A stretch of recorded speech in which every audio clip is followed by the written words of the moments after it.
Today, I'm revealing the cards that literally decide who wins the game, the Gardens of Spellpatch. These cards have by far been the hardest part of all to design, but they're finally finished, and along with them, I'm also revealing 2 new cards for my starter deck to go with each garden. Let's get into it. Hey, it's me Dan, and welcome back to the Spellpatch Dev Diary. So if you've been following the series this far, you would have had a glimpse at the first card types for my game, Familiars and Invocations. And if you haven't already, you can check out those videos here. But now it's time to finally talk about garden cards, and these have probably been the biggest design challenge of this entire project so far. So I mentioned them briefly in my very first video for this series, but a lot has changed since then, and I'm really excited to show you guys where I'm up to with these cards at this point. So with that, let's revisit the basics again. In Spellpatch, each player begins the game with 4 garden cards. They go straight onto the field at the start of the game and stay with you until they're destroyed. Each active garden has a health value from 1 to 6. At the start of your turn, you increase the health of one of your gardens by 1. I'm using 6-sided dice to represent this health for now. This health value determines the highest level of cards you can play each turn. So if one garden is at 2 health and the others are at 1, you could play a level 2 card and 3 level 1 cards. This creates a natural pacing system. Gardens slowly grow, and as they do, both players gain access to more options at a steady, predictable rate. And on top of all that, gardens are also your win condition. If all of your gardens are destroyed, you lose the game. So they don't just shape how you play your cards, they're the thing you're trying to protect at all times. On paper, gardens seem simple. They grow each turn and unlock stronger cards. But tying your resource system directly to your win condition ended up being more complicated than I expected. Every familiar, every invocation, every card effect had to be balanced around the idea that if you lose a garden, you're losing part of your ability to play the game. I also knew what I didn't want. I've never loved the land system in Magic, where a few unlucky draws can lock you out of the match. And I didn't want a system where you turn cards from your hand into resources either. That always feels like you're throwing away a piece of your deck's identity just to function. So gardens had to grow reliably, without randomness, and still be something the opponent could interact with. One early challenge was the health curve. Too fast, and games skipped the early stage entirely. Too slow, and everything just seemed to drag. And then there's the thematic side. Spellpatch is all about these magical spaces that you cultivate and protect, so gardens couldn't just be numbers and frames. They needed personality. They needed to feel like places. So, with all of that in mind, I quickly realized that balancing gardens wasn't just a matter of making them grow each turn. The moment your resource system is also the thing your opponent is trying to destroy, you run into some pretty unusual design challenges. And a couple of you actually picked up on these in the comments of earlier videos. For example, I got a great piece of feedback on a previous video that highlighted the exact issue I was having with early aggression during my first rounds of playtesting. Shout out to Peter.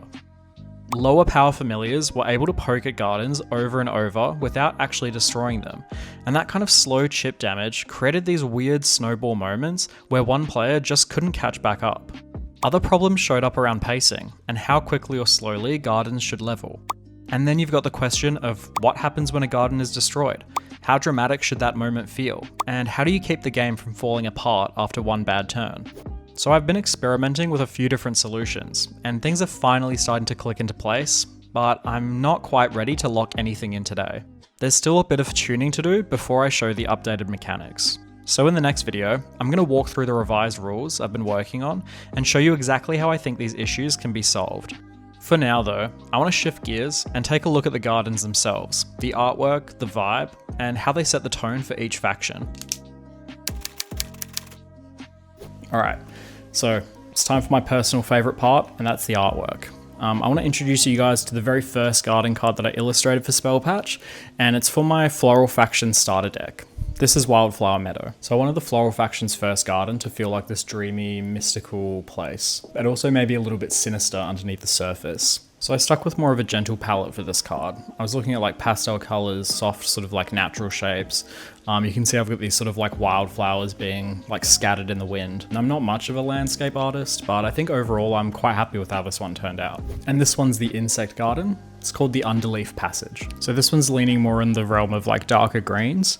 I wanted the artwork to feel sort of like a little insect trail that's like carved through the undergrowth with all this sort of like layered foliage over the top. So it had to feel more sort of like enclosed and tactical.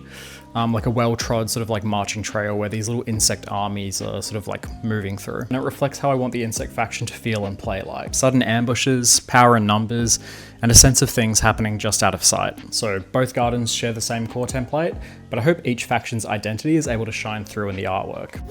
So with the gardens finished, I wanted to round out each starter deck with a basic level 1 card pair, a familiar, and an invocation. And this was to support the themes of both factions. So this is Bloomling, the Floral starter deck's level 1 familiar. A peaceful little flower spirit that kind of just bobs through the air like a drifting petal. We've seen this guy before on the artwork for Pollen Guard, and as he floats by, he leaves behind a little trail of magic pollen. And I think this fits the cute, light-hearted vibe that I want these floral familiars to embody. Now for the insect starter deck, here's Mandible Surge, a basic level 1 invocation. It's a quick burst of strength, the kind of sudden aggression that fits the insect faction really well. And this one was really fun to sculpt and paint. It pairs naturally with the Stonehorn aspirant that we've also already met.